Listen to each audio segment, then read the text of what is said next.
le bitcoin. waaw lan mooy bitcoin.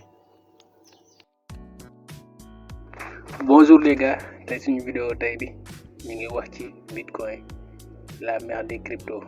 Bitcoin mooy cryptomonaie bi njëkk créé, ñu ngi ko créé en 2009 par Satoshi Nakamoto. moom nag personnalité la boo xam ne si nii ba actuellement mënuñu xam kum doon.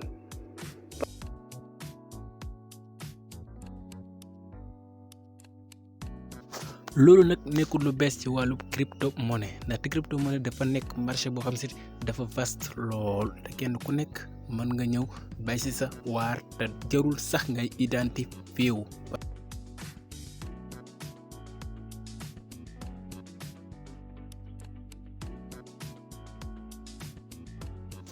bitcoin nag buñ ko créé en 2009 mu ngi doon jar moins de $1 la doon jar mais dañu constaté chaque bu ron day explosé wu jël valeur bu baax a baax.